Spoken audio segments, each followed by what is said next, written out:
Well, that's how I perceived the rock crit elite. And my job was to turn them around. But my job was also to see true ecstatics, like Prince, like John. Michael Jackson was not an ecstatic on stage. Michael Jackson was an incredible, astonishing performer who had studied his craft from the age of 9. And so he worked out every single move in advance. John, you never knew from one night to the next what Prince or John Mellencamp were going to do in performance. They didn't know. How well did you know Michael Jackson? I thought very, very well. And he was the most remarkable person I've ever met in my life. And when I tell people how remarkable, they don't believe me. He was, you know, you and I and Jamie are on a certain level.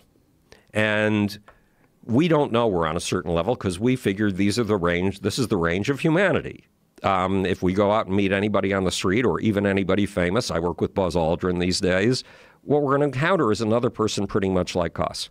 Sorry, in Michael Jackson's case, he did not fit on this normal plane at all. He was on a plane somewhere where you've never seen a human being before. So the first time I met him, we were at his brother Marlon's pool house. It's a little house with just enough room for one big room on the first floor and another big room on the second floor with a little tiny staircase between them. And there's a billiard table in the middle of the room, and there are arcade games, which at that point in particular, 1983, were unattainable. No human could afford arcade games unless you were Steve Wynn and you were actually equipping an arcade.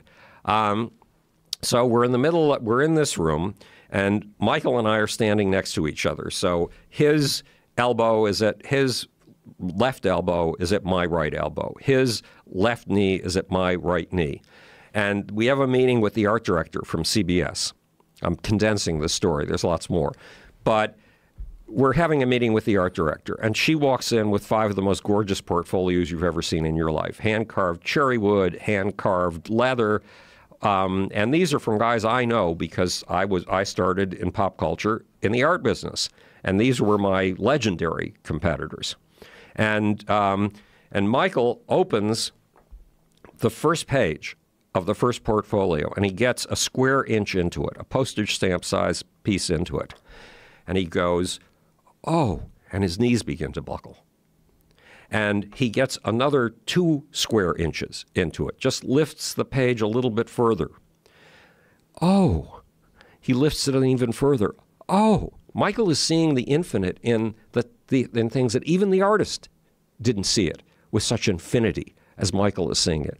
And by the time he gets to the full page, he's having a full-scale aesthetic orgasm. I have never seen anything like this in my life. And remember, the first 2 rules of science are the truth at any price, including the price of your life, and look at things right under your nose as if you've never seen them before, and then proceed from there.